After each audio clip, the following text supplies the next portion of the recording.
And we are live. Welcome everyone to Playing in Tactic. I am George Orchilles and Justin Elze. Bryson Bort.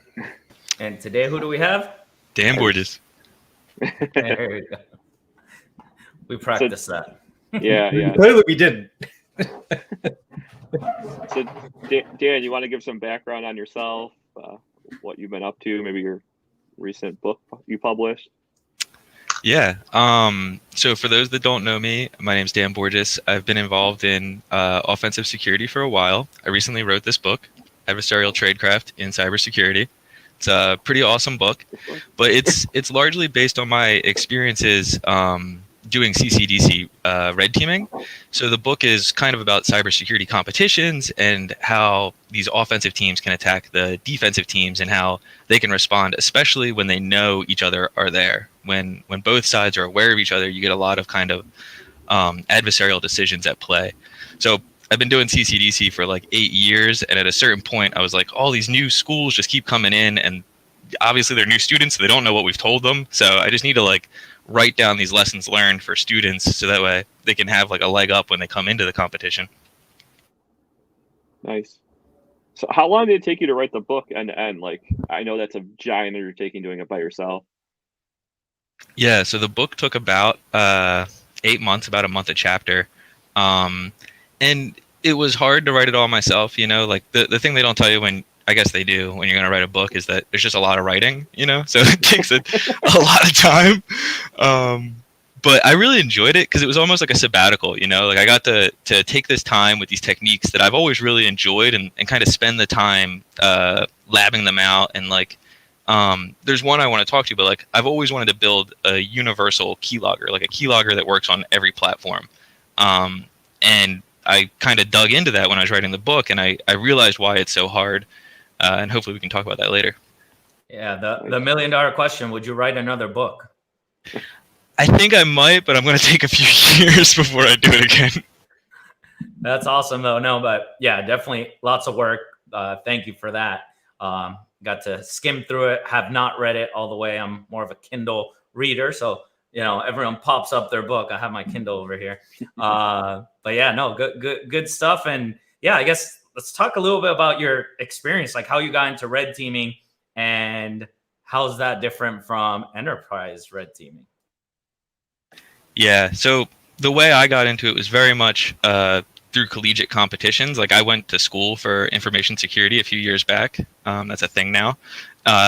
And in doing that, like I played in a bunch of these hacking competitions. And then when I got out, I got into CCDC on the red team. And it's very different than real world exercises. Like you kind of hit it on the head. Like a big thing that we do in the CCDC is kind of like the key logging, the screenshots, a lot of this like post exploitation that you really don't do necessarily in client engagements. Specifically all the way to the end that like we'll do destructive attacks at the end, or we'll ransomware the students. It's things you would never do on a client, like ever, unless they specifically asked for it. But there's a lot of those different aspects. Like I just found myself preparing these keyloggers and preparing these tools that I wasn't really using on other engagements. Don't get me wrong. When I do use them on red teaming engagements, they've been very effective. But for some reason, it's just not like the normal bag of tricks. And why is that?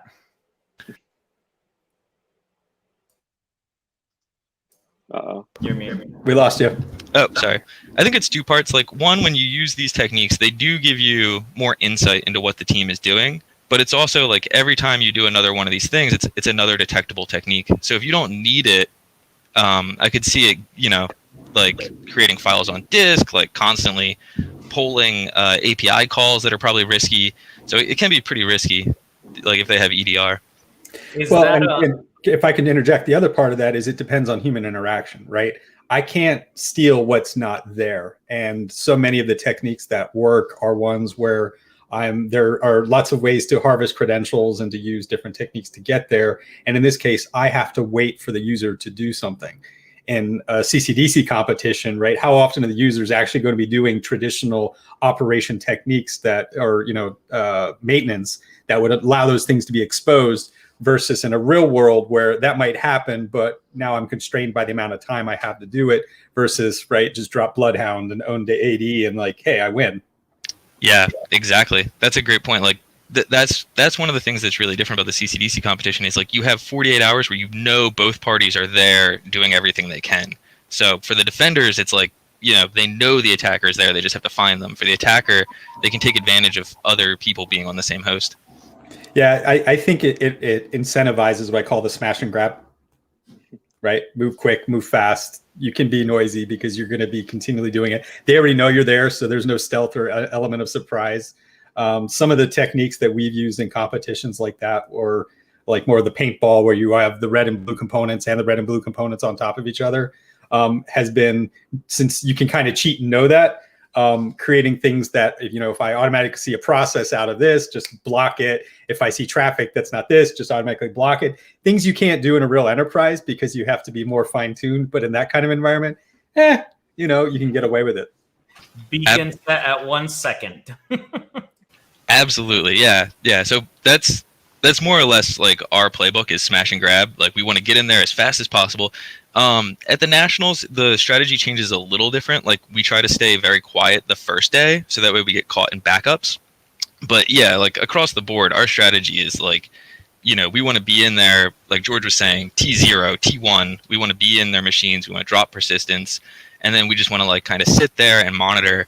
But yeah, like you were saying, like it's much harder to do that in a real world operation where you want to be much more stealthy. You have a longer engagement window. I did appreciate from your book that you got into all the theory behind, like attacking, planning, that sort of thing. Like that usually gets missed if people write a book about red teaming or pen testing. It's, do OSINT, start hacking, like run all the tools. Like at least you got into like, run books versus checklists and like the principles behind like, planning and things like that. You even mentioned KPI. So I'm sure some managers out there will be very excited about KPIs for hacking and doing red teaming. So that was a good thing. I had always been against checklists, but more of a fan of run books because I didn't like to constrain people by saying, hey, you need to do these steps and these orders. Like trying to give people, creative freedom, but still follow some form has always been something that's hard to maintain. But I like that you hit on it in the book. Yeah, I agree with that as well. In my 2-day red team course, it's like the entire first day is planning, which includes attack infrastructures. But like most technical people that go there are like, why are we talking about frameworks and doing things repetitively? And it's like, well, because if you do this at an enterprise, you need to have a process and a plan. And, you don't just show up and say, we're going to YOLO red team and go in, because they're not going to go with you. They're going to go with someone else. So I appreciated that quite a bit as well from the book. And, that's the reality for anyone wanting to get into red team. There is a whole part that you might not like, which is planning and reporting. And it's like 50% of your entire engagement.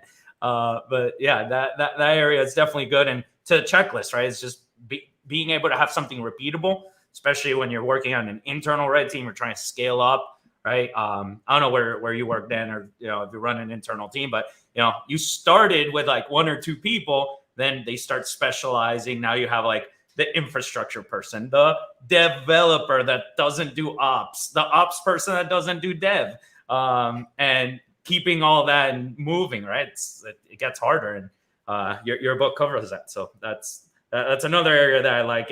Some people might just skip it and go, straight to chapter 4 or 5, and get to a fun part.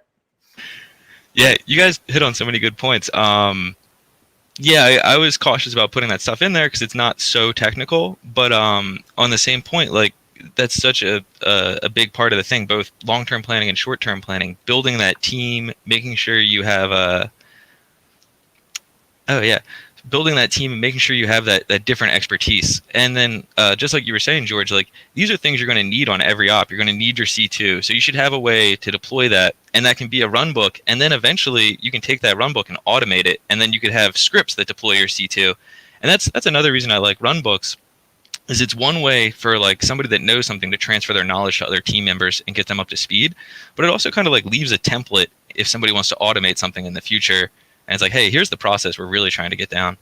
Did it go into that? Sorry, I haven't gotten to that part. But do you like cover like Terraform or Ansible and all that for building the attack infra?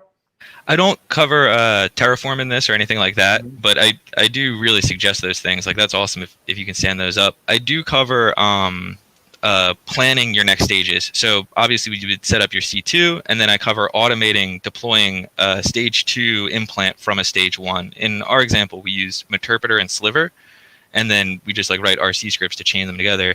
But it's a similar idea. Like for example, on the CCDC team, like we know we always want to pivot our shell. Like maybe we throw something with Meterpreter, and then we always want to pivot to our second C2.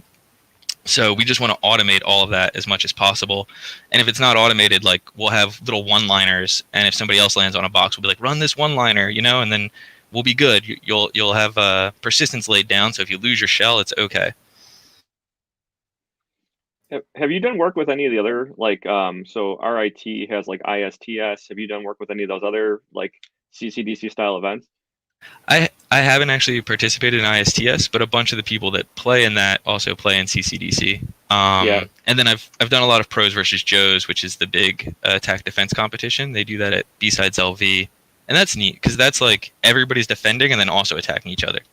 That's why I asked about ISTS, because I've done the red team there several times, and that was always a weird concept where the teams could attack each other on top of things. So you would have schools bringing in different root kits and things like that, and it added a real different dynamic. So it's just kind of just a change of pace from the standard, red versus blue. Yeah, they threw that out at CCDC because we started doing really weird stuff. Like we would go into one team's network, and then if they had the red team firewalled off, we would start attacking them from another team, and it made things way too confusing. Fair enough. So you want to talk about Keyloggers and differences between a real op and a non-op.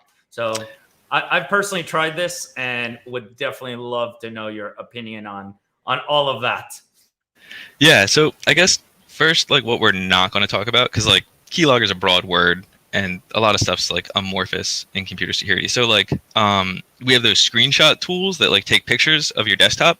That I'm not going to call that a keylogger. That's just a screenshotter. And then the other thing that's kind of in the same bucket or near bucket is credential dumping tools, like tools that can find secrets on the box or tools that can get secrets out of memory. That's a huge topic on its own, so I'm not going to touch that. Just to be like clear, when somebody's like, well, why didn't you mention Mimikatz or something? It's just not this conversation. If only there was a database called like a common knowledge or something that had the right terminology out there. So yes, key logging is what we're talking about, not all the other collection tactics. All right, if you're gonna bring it up, we got MITRE, and MITRE gets it right. I just dropped that in our private chat. So this is the MITRE technique 1056, which is key logging. And then we're just talking about the sub-technique 001, key logging. And this page is huge. This page has 160 plus references on it. So it's interesting. It's like, you'll find this in Metasploit, but a lot of these attackers use this technique. Like they'll build it into their malware. And on Windows, key logging is pretty straightforward. At least from my perspective, there's two major APIs that people focus on. It's the get async key state and the get key state. And the way they do this normally is like they loop it and poll it. So they'll just sit in there like get async key state every millisecond or something. And when I was working on the defensive side, that's actually fairly hard to detect because there's a lot of things that are always polling get async key state. So one of the tricks there, if you are getting detected with your Windows keylogger and it's just doing get async key state, it's not like hooking anything. One of the tricks there you can do is increase your polling time. So you poll less often. It'll be a little more lossy, but it's very hard for EDRs to detect that because what they're doing is they're just they're hooking that call to get async key state, and then they're seeing how often it's called. So that's like a neat little trick. But Windows and Linux, more or less, it's straightforward. Like you just tap the device on Mac. There's an event tap you can do, which lets you hook the keyboard, and then you start to receive key commands from the keyboard. And similar on Linux, you have to define the device that's in use, and then you can hook that device and basically just start reading from it, and you can read the keystrokes. So all that seemed straightforward, and I was like, I can totally build a cross-platform keylogger and go. I'll just have like these 3 different implementations, and we'll go for it. And then I started deploying this stuff on Linux servers where I thought it would be really valuable because that's where they're doing all their remote ops. And I wasn't getting anything. And it turns out it's because SSH, it creates a pseudo terminal. So there's no keyboard input. So I'm sitting there like trying to keylog and I'm not getting anything from these Linux devices. And I spent some time looking that up in the book because like it was always just this like headache to me. I was like, why can't I keylog on Linux? You know? And I came across a really old tool, trying to find it real quick. It's called rootsh. The original tool is like 11 years old, and then they rewrote it in a Go tool on GitHub. But it's really silly. It's literally, originally it was a C program, and it's just a shell wrapper, and it just replaces your default login shell and then records all of the commands to a log. So the way you would deploy it is if your user, like you knew they were going to abuse some user, in etc password, you would change his default login shell from like bin bash to your bin root sh or whatever it is. And then it's basically like a shell wrapper. Like you're just pushing them through your little shell that records everything. Very similar to like, I guess not like bash history, but like the way EDRs collect history. It's like they hook it, but this is just a wrapper. So I thought that was really interesting, you know? How was the performance on that, right? Because you mentioned the actual calls that we need to look at, but you know, I've looked at a couple C2s, and for example, a PowerShell implant does terrible crap when it tries to get a keylogger, right? Like you've seen it, right? Where it's like 12 keys, but you only hit the key once, or it misses stuff and all that. We see it on PowerShell quite a bit. Obviously, the easier example. Python, you know, a little better, but still not better. Obviously, native stuff better. How was Go? You know, one of these in Go, just for example. Yeah, the root sh I've had a lot of success with. It basically captured everything pretty clearly, and then I added timestamps to it, so everything was like pretty laid out, and I wasn't really missing keys. Although you're right, like it can get kind of lossy sometimes. For CCDC, this is a trick we use, but we have a keylogger that does nothing but keylog and then exfiltrates over UDP. And because of the UDP nature of that, that's a little lossy, which sucks when you're trying to record passwords and you miss one character. But the root sh and that stuff has been pretty good. That's been pretty reliable. I liked that you hit on different implementations of keyloggers, like you have PowerShell or Python, and there are some people out there that try to do like universal keyloggers in Python. I'm just hesitant to use that stuff because I think it goes back to planning. When you're planning your techniques, not only do you want to plan what you want to do, but you want to plan how you implement it. Like, are you going to be using Python for a lot of ops, or maybe you're using PowerShell and you're trying to stay in memory? And I at least with CCDC, I try to avoid interpreted languages because I think it's easier for the students to get source and then say exactly what we did. Like, quick little story. Back in the day, we used to use a bash wrapper to, you know, we just curled a bash with a pseudo prompt to get all of our stuff down. And the students forensically recovered this off the box. We deleted it, but we didn't SRM it. And literally, they just had a playbook of all of our techniques for that year. It was the most painful thing. It was like not even obfuscated. Have you looked at keyloggers on mobile? No, I haven't. That sounds really cool. Yeah, no, there's it's a different issue because also the inputs are coming in differently. But then, I mean, you're basically having some variant of Android. I mean, they're all like Linux distros, right? And then how they're handling it is a little different. That's cool. I'm curious to see even more is in the future is mobile starting to come into the red teaming space.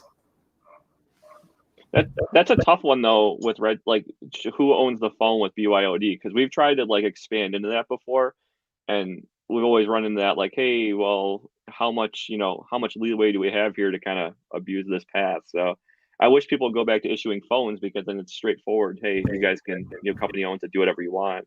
Well, Justin, we have that same problem in a remote workforce culture anyway, where we have mixed assets that are now in scope for when you're doing an assessment.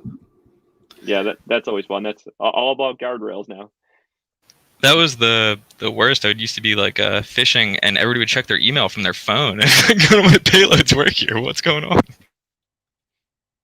Yeah, on the keylogging thing. Sorry to go back to it, but my last question, because it's the other issue I've had with keyloggers, is that if the person is typing a lot and you're just leaving the keylogger on capture, again, based on the implementation, there's only so much like buffer of keys that it's going to store before your implant either gets really big and blows up, or you don't lose keys. So have you had experience with that? And like, what do? Do you output to disk and then exfiltrate that, or just dump the keys every so often? What tactics do you use there?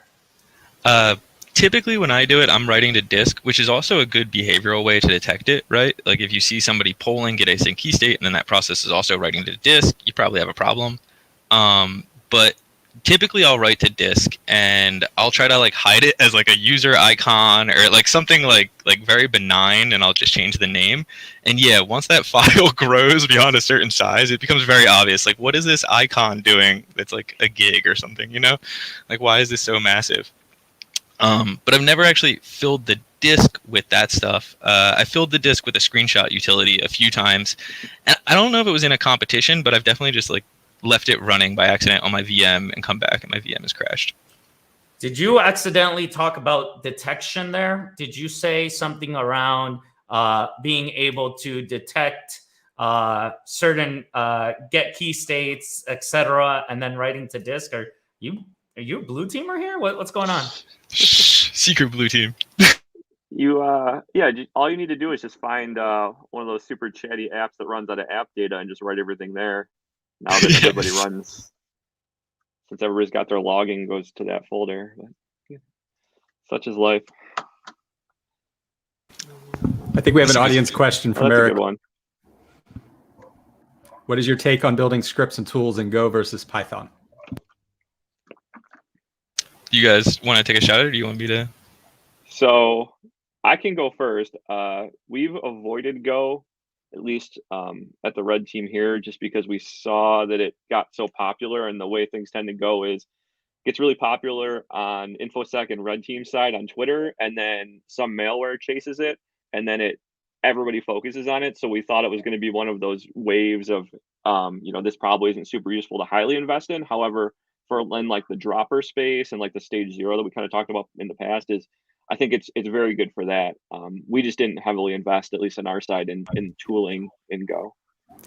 Yeah, so I'll follow on that because that makes sense. It took me a long time to get around even the concept of Go, because I'm old school and size used to be a really big deal, and Go is just like, no, everything is here and everything is big, and I was like, who the hell could use that? And it took me a couple of years of going to the conferences and having yet another, here's how I did Go for offense. And I would sit there and be like, all right, like I'm getting it. Like I appreciate that the dependencies are there for me to be cross-compiled. That sounds cool. And I think that's why it makes sense at the, as a stage 0, because I can keep that inherently small with limited functionality. And I know it's going to work almost anywhere. So I'll kind of echo Justin on that, but I'm still having a hard time of letting go. Again, no pun intended. I feel like we can't stop saying it, of just where its limitations are for like more real like development. Yeah. George, you want to say something? Those are great points. I have no comment. I'm one of those red team operators that does not even claim to know anything about coding or scripting. Of course, I can read a little, but that is it. So I will let you answer that. So very, very similar to what the other guys said.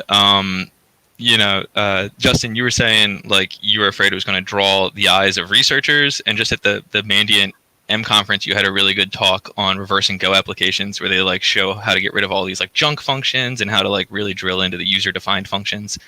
I was trying to Google that, I couldn't find it. And then Bryson, you were saying like they're huge, and it sucks. Like for a long time, I had this dream of like everything Go. I can have arbitrary XEs process injected into other binaries, and like now I can kind of achieve that dream with Donut and SRDI and stuff. But it like the shellcode I'm injecting into these binaries is massive. Like it doesn't make sense. So you really need either a large cave to inject it into, or like binject. Like one of my goals there was like, let me write arbitrary Go binaries in GScript and then inject them with a binject and like bury them in these other executables. And it's hard because it's so big, and I have to find such a huge slack space or whatever in these binaries. So that's definitely a drawback. But Yeah. one of the reasons, oh, go ahead. I was just gonna say that's why like process hollowing is like such a thing now, because like we did something, it worked very well, and now they're detecting it, so we move on, and now like probably like I would say most organizations aren't doing a great job. I know you all test more orgs on that side, but yeah, great point. And we should probably bring the Wolver on to talk a little bit about Dona and de-invoke on a future episode. I feel great knowing I'm not alone and I wasn't crazy, right? I think it's hard sometimes when we see these talks and we, the InfoSec Twitter view, and one, of course, we lose nuance. I'm just going to throw that out there. But two is it's hard to peel back behind what is just a research level versus what really is and what works in the environment and what works for teams. And as Justin was looking at it, how's this going to work for me in the overall industry as, like as the CTO of his organization and making an investment from that level. The other part of the question was interesting too, because it was, versus Python, right? So, like way back, people were building shellcode loaders in Python because, you could Py-to-exe it, and AV had a hard time with that. Now, if you like Py-to-exe like something completely benign and it hits VirusTotal or AV, they just tag it as this is malicious. So that kind of, that makes that whole space very interesting. I've seen people all the time with like legit tools. We have one at work that was a report generator. We Py-to-exe'd it, and Defender was, calling it out as bad. And we're like, there's nothing in this that's bad. So I think in the Go space, you have a lot more, latitude to kind of, get around that piece. But like on the Python side, you're kind of stuck with Py-to-exe and Py-to-installer. Unless you can get the Python runtime to run in memory, which, might be some cool white papers out there on how to do that. So just to go back to the good points ago, because I said the bad points and I never finished. It's kind of exactly like what Justin's saying. Like, if you look at Py-to-exe, the one thing I wanted was native binaries, because I want to like either hide them and like do the DLL search order hijacking, or just like hide them on disk somewhere for persistence. So I liked that aspect of it. I liked that I could build these native binaries. I also liked that I could go cross-platform, Windows, Linux, Mac. Doing internal red teaming like at a cross-platform shop, that was really nice because I could write like one kind of piece of code, and then I would generate these 3 executables, and then use JavaScript to like fingerprint the browsers and say who gets which executable. So that kind of kept my dev time down like just a little bit. It was still a pain in the butt.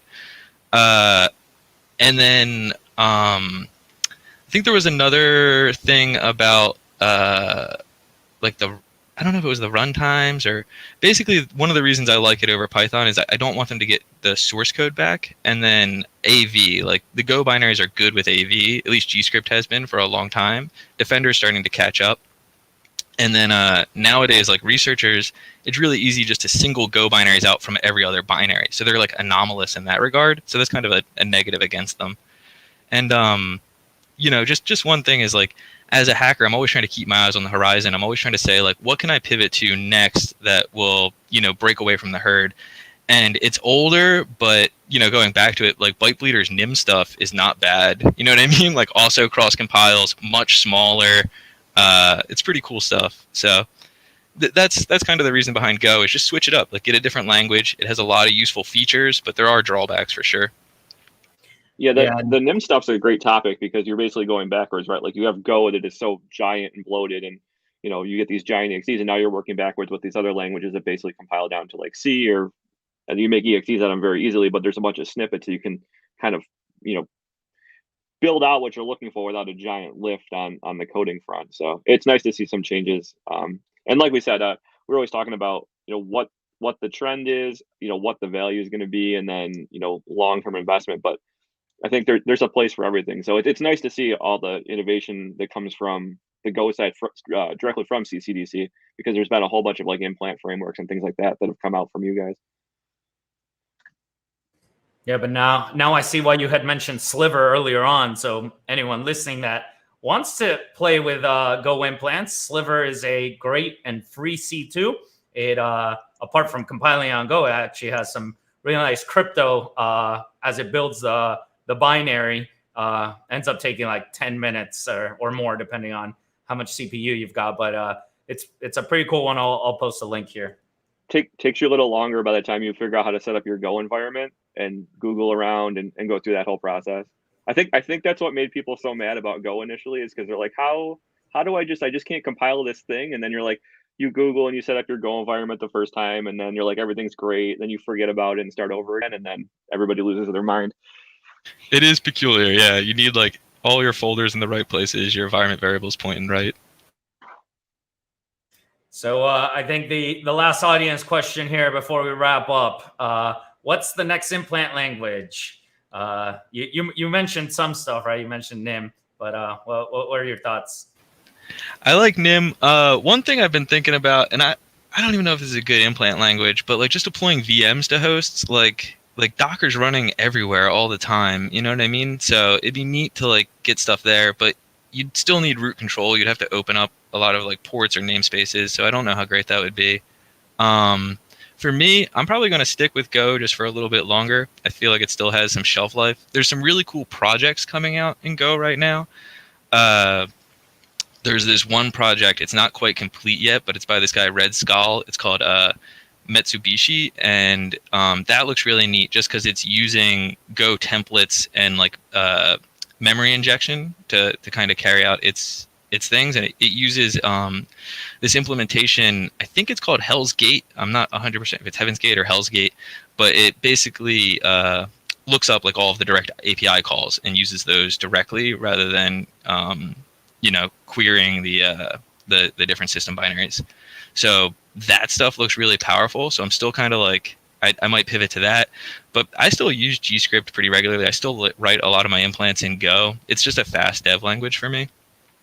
But I'll probably pick up NIM just as like a, always trying to play with something new. Cool. Well, awesome. Any closing thoughts, and where can people reach you? Although I think our production team has done a good job, but we'll let you answer. I want to say thanks, guys. I really appreciate this. I really appreciate the show. I think it's really cool what you guys are doing.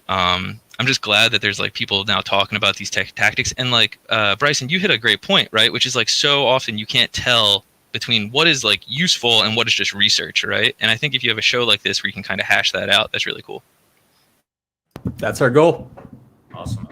I think it was all a Twitter conversation that Justin started, I think. I don't know. It's hard to keep track of what happens on Twitter, but thanks a lot again for being on. Thank you to all of the listeners. Thank you for coming on. Thank you, Bryson and Justin, as usual. Hope you all have a good one. Thank you.